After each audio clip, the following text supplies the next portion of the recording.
So good morning, and thank you for coming to our talk on resident attrition today. It might be interesting to talk about conference attrition on this last day of SAEM, but that'll be our didactic for next year. So my name is Dave Liu. I'm from Maine Medical Center, and my fellow panelists are Nick Hartman from Wake Forest, Jeff Druck from University of Colorado, and Jen Mitzman from OSU.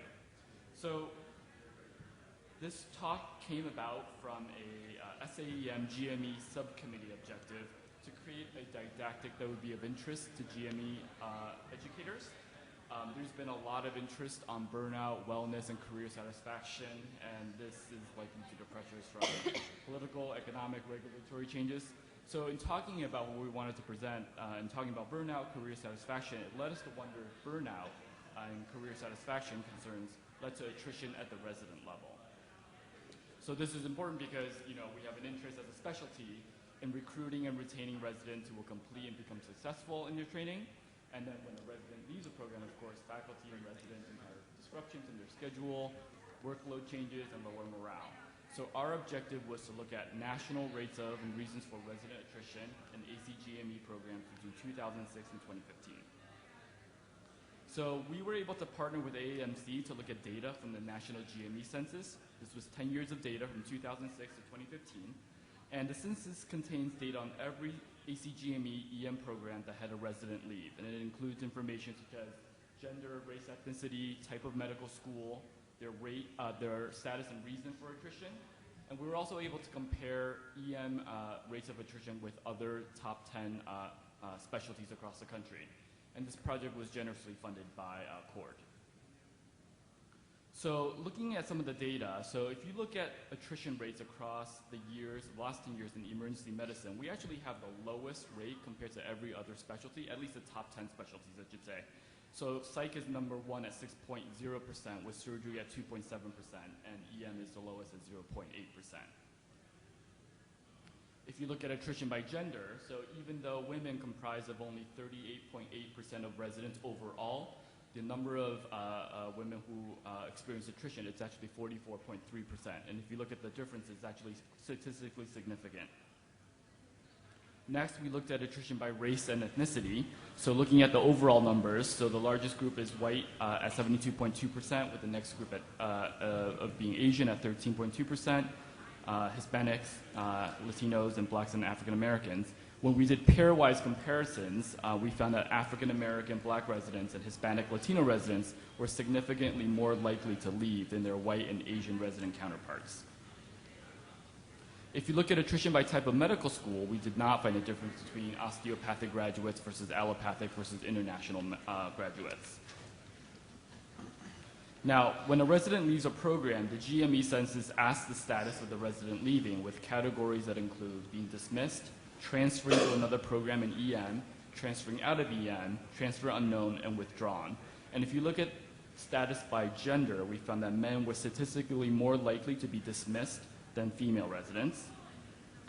Similarly, when a resident leaves, they have to give a reason, or the program has to enter a reason for why they left to ACGME, and the reasons include changing career plans, health and family reasons, military obligations, and unknown. And if you look at reason by gender, we found that women residents were statistically more likely to report health and family reasons than their male counterparts. So in terms of summarizing the data, we found that, first of all, there were no differences based on type of medical school. Women were significantly more likely to leave than men. Blacks, African American, and Hispanic Latino residents were significantly more likely to leave than their white and Asian counterparts. If you look at attrition status, men were more likely to be dismissed than women. And regarding attrition reason, women were more likely to report health and family reasons than men. I'll turn it over to my partner.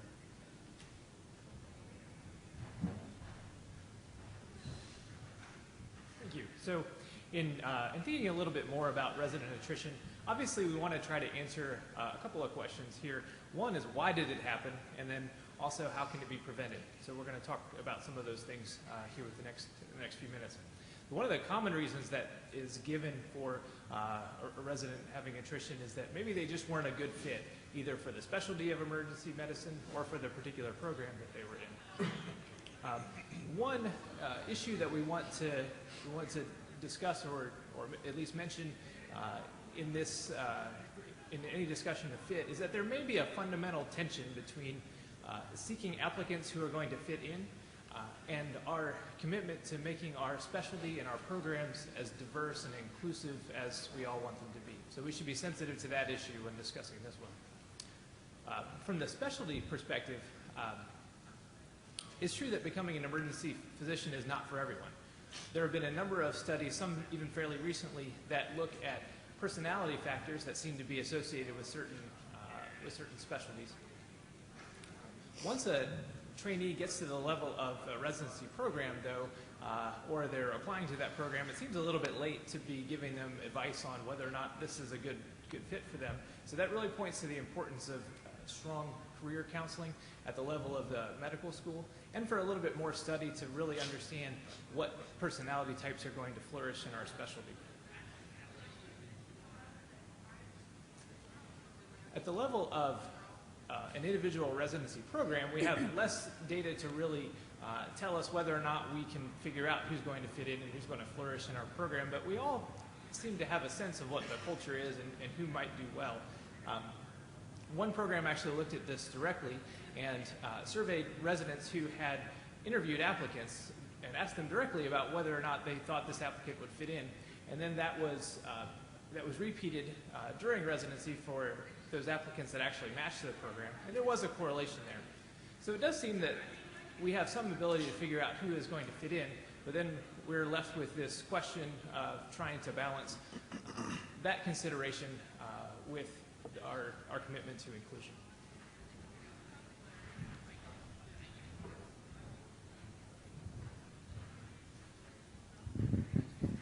The other factor that we know that we need to look at is how to support residents who may be considering leaving a program.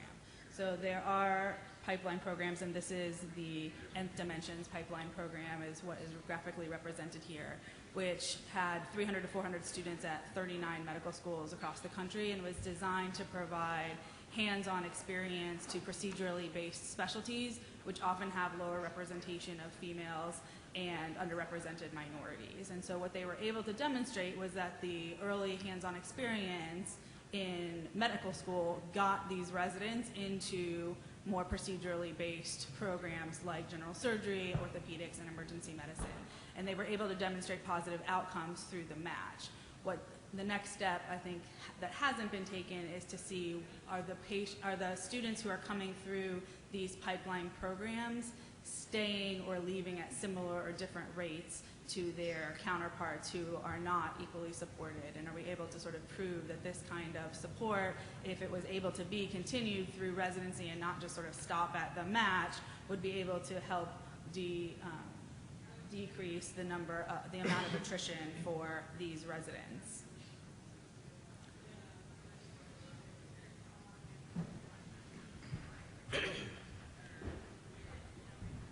So what about prevention? What is it that we can do that, what about prevention? What is it that we can do that would keep people inside the residency program? And a lot of this ties to the research that's been done on resilience and wellness. Essentially, there have been a bunch of things that have been tried, and there's none that was actively focused on attrition, but just to talk about a few of those things. The number one that's been tried a bunch of different places is mentorship programs, and that's been tied to wellness across the board. One of the things that's been discussed at other venues within our conference this year has been that people that have mentorship from more than one mentor generally have a higher wellness score, and that's one of the things that gets repeated over and over and over again. One of the other things that's tied to wellness, and if you look at the Maslow burnout inventory, you'll see that there's a lot of things that are tied to autonomy and a lot of things that are tied to personal development, and one of those components is how much community involvement there is. So there are some programs that have looked at wellness and resilience in regards to volunteerism. One program looked at community lectures where they have their residents go out and talk to the community, and it turns out that's actually well tied to those residents saying that they're really enjoying their time. And then one program did something called Exchanging Humanizing Info, where they required every single resident within their program, whenever they met a patient, to tell the patient something about themselves and to find out something about the patient. So there's a more humanizing experience as opposed to someone being, the broken arm in bed 4, that there really is that personal tie between the two. there's been lots of talk about meditation and mindfulness as elements of trying to renew yourself. And there have been studies not in medicine that show that has been helpful, but I think that needs further investigation. Journaling is another thing, again, with that self-reflection. Lectures about emotional intelligence and self-awareness, and then finally retreats are the other things that have been tried. Again, none of them tied directly to attrition, but all tied to resilience and wellness.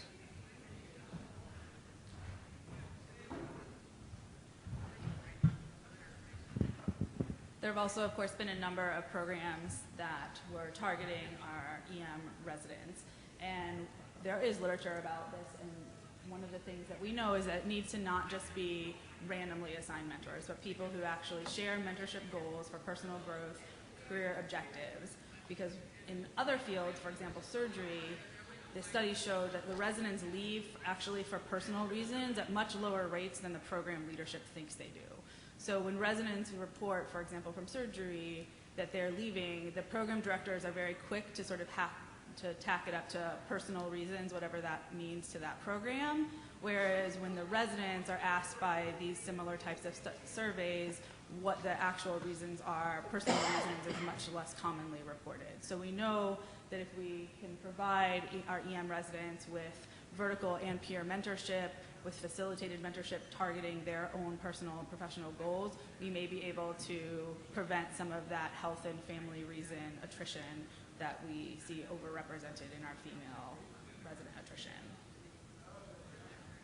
There's also been discordance reported between, again, the residents, what they're saying the reasons they're leaving are, and what their program directors and departmental leadership are reporting as those reasons. And they have not been able to link these to personality traits. So even though we talked a little bit about the student advising and fit, we actually are probably doing a pretty good job of getting the right people into the right types of specialties as medical students matching into residency, and that the personality trait alone does not explain the tremendously higher levels of attrition in our underrepresented minorities and our female residents.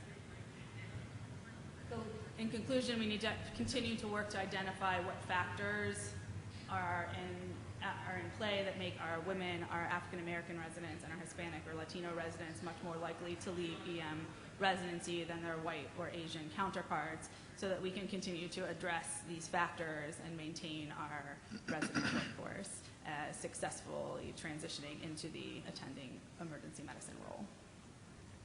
We'll take any questions. Thank you. So does the attrition, does that include residents who were fired? It does. Yes. It does. Okay. Dismissed was the category that was used. Because I noticed the surgical group was a little high, and in our program, the surgeons get fired like we change tires. So their rate in Texas of being fired is much higher than what we do in EM. It's a little bit drastic at times, I think. Yeah. So there are certainly surgical programs where that culture exists, and we all probably know of programs where somebody even getting fired in their 4th or 5th year of residency as a surgeon or surgical subspecialist is not unheard of, whereas certainly much less so in our field. And so this does include that. So maybe being a little heretical, but having a 0.8 attrition, if you look at compared to other specialties, is that a real problem? I mean, people change jobs, they have ideas, they decide it's not for them. Trying to get to 0 may actually be counterproductive in terms of workforce longevity. I guess the question is, what should the right number be? Because 0.8 compared to everybody else doesn't look so bad. I think that's a great point, and the question is should we aim for 0 in terms of our rates of attrition? And I think that's I don't think we should aim for 0 if the reason that the attrition is occurring is because people are changing and are changing their mind or changing their desires. If the reason that there's that rate of attrition is that people aren't feeling supported, then I think that we should get to 0. So I'd like to push back respectfully a little bit on that and say it really depends on what that reason is. If our female residents are leaving because they don't feel like they're supported enough to, it sounds like to some extent, to have a family or to do other things, it says specifically family and health reasons, then I think that we've identified a problem. And even if our total number doesn't get to 0, if our balance is more appropriate, right? So if people are doing, as you're suggesting, simply leaving because life happens and things change, that's one thing. But if we're losing only certain subgroups, then that would suggest there's more in play than simply life changes. Yes. Was there any breakdown within the diversity, within the diverse applicant category that had the higher attrition to look? Was there some factor of by us trying to increase diversity? Were these individuals going to programs that otherwise they might not have been selected to, and then you have an increased level of competition versus if you sometimes you see that in law school, it's very prevalent. There's sometimes a higher burnout within the diverse applicants because you'll end up at a law school that you otherwise wouldn't have gotten to. And if you would have gone into a middle tier law school, you would have been much better off and much happier than being in a very high tier law school. I don't think we have any real data from here to say one way or the other on that sort of thing, but I think it does point again to some of one of the things that we're trying to point out, the importance of support for our residents, no matter what program you're in, no matter where you were, you matched there because you brought something to the table that was important for that program, and so we need to make sure that we are providing adequate support for everyone and making sure that we're including people even if they don't fit the they're not the fitting kind of traditional molds that we've had in the past. You mentioned some difference between, or a lot of discordance between what PDs were seeing as the reason for leaving and what the resident was saying. Can you elaborate on some of those kind of specifics? Oh, I think Yeah. Right. So in the surgery programs, the GME, office asks why people leave, and so what they found was that the program directors would say, for example, that it was health and family reasons, but the residents would not identify that as the issue. So the question that raises is, is the program sort of projecting on like, oh, that female resident can't handle the fact that they're training to be a general surgeon and had a baby, when actually it's an overall problematic culture or some other, combination of factors that's actually why the resident feels that they were not supported enough to complete their training program. And this is one of the limitations of this data set, right? So this is the ACG-ME annual census, and it's reported by programs rather than the resident who actually left. So we don't really know the actual reason. I think this is kind of like an interesting, nice survey initially, and then I think the next step might be a deeper dive into actually figuring out what was the reason, and would you agree with that reason that was entered by your program, just like what Joan was alluding to with the surgery literature. I think that ties into, there was a pretty high number of withdrawn, or 40% or something, and maybe a third of those were actually going to be fired. That's Right. a garbage pail. Right. Withdrawn, they withdrew before they got fired. Or who knows what that is. And probably some other people too have interviewed people, for an open spot outside the match, and you get people that say they withdrew for family reasons, and their former program director said no, they were actually fired, and then you have to, it kind of goes along with the dirtiness of the data set. Yeah. And ferreting all of that out is probably next to impossible. Yeah. Yes. When you benchmark emergency medicine with the other specialties, did you see that same disparity between males and females? I think the only literature I've seen that looked at gender disparities by attrition in other specialties is OBGYN. And I don't remember, to be honest, about whether or not there was a difference in that specialty. But I have not come across the same sort of analysis in the other specialties, at least in the literature that I'm aware of. I think OBGYN is the only one I've seen. We're being more introspective than other specialties, which is good.